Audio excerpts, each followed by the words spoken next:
Magandang araw sa inyo lahat. Mainit na naman, summer na, marami na ang nagpunta sa beach, marami na rin ang umakyat ng Baguio at marami ang nagpupunta ng mall. Pero marami rin ang nakatunganga lang sa bahay at gustong manood ng anime. Pero ano nga ba ang magandang panooring anime ngayong summer? O ano nga ba ang magandang panoorin kung marami kang time na hawak? Kung naghahanap ka ng recommendation, tama ka ng channel na napuntahan. Kaya mag-like and subscribe ka na kung gusto mo pa ng mas maraming anime kwentuhan. Welcome mga kaibigan sa Depression The Animation, kung saan lahat ng saya at magandang alaala ay ibabaon natin sa lupa at papalitan natin ng pighati at pagdurusa. Ito yung anime na bagay sa mga taong gustong parusahan ng kanilang mga sarili o mga taong gustong manood ng anime kahit na maraming gagawing module. Maaring narinig mo yung anime na to sa isang cringe na YouTuber, sa online class, sa mga entrance exam na darating, sa mga module na hindi mo naman tinapos at o kaya naman narinig mo na pinag-uusapan to ng mga kaibigan mo. Pero ano pa man ang dahilan, sulit panoorin ang Akame ga Kill. Next naman ay Demon Slayer, kung si Jose Rizal at si Edgar Allan Poe ang gumawa. Ang anime na to ay tungkol sa Japanese version ni Guts na may misyon na bawiin ang iba't ibang parte ng kanyang katawan. O 'di ba? Parang shadow fight lang. The demons of the other world were beyond them.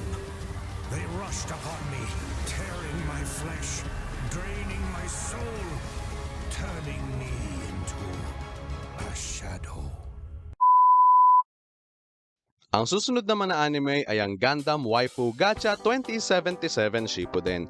Ang anime na to ay punong-puno ng cheesy dialogues, talk no jutsu at damn boy, damn boy, damn boy!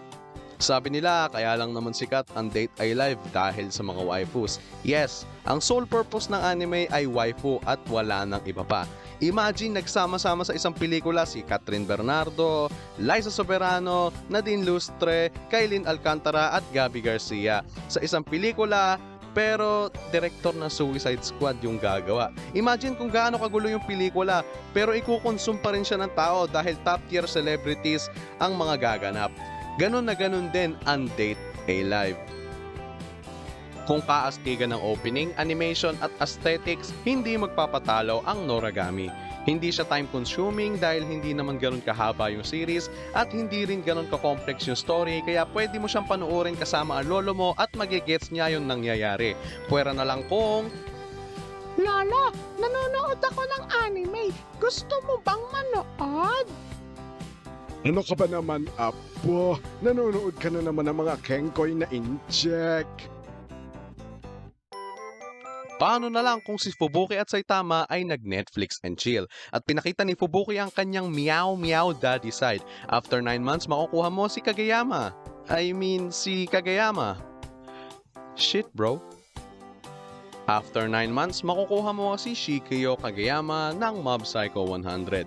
Para kang nanonood ng One Punch Man, My Hero Academia, X-Men, Brooklyn Nine-Nine at Ghostbusters ng sabay-sabay. Decent ang show at mapapasabi ka na lang ng if everyone's not special, maybe you can be what you want to be. For everyone is not special, maybe you can be what you want to be.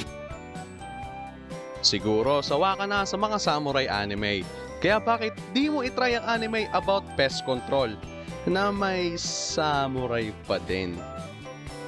Pero huwag kayong mag-alala. Ang pinakamagandang point dito sa show na to ay ang mga higanting insekto na kumakain ng tao. Napaka-unique na concept. Okay, sige, tama na.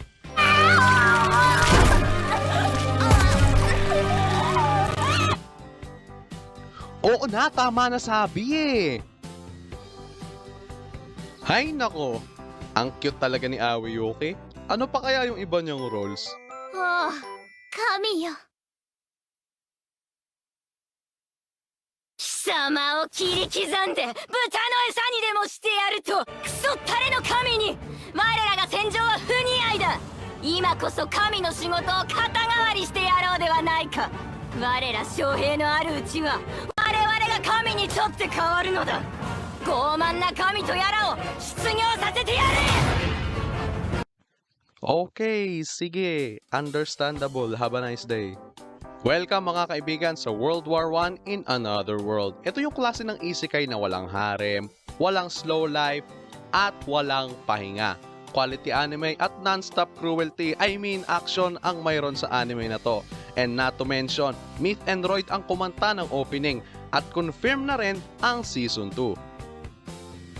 Next anime naman ay para sa mga rain lover. Napakasarap ma-in love habang umuulan. Yung iba kasi naulanan lang, nilagnat pa. Yung Garden of Words yung isa sa mga pelikula na magbibigay ng saya, pag-ibig at sakit sa puso. Happy ending? Ewan. Ikaw ang magbibigay ng sagot sa tanong na yan. At di ko ba nabanggit na si Makoto Shinkai ang gumawa nito? At kung hindi mo siya kilala, siya lang naman ang gumawa ng Your Name, Weathering With You, at 5 centimeters per second.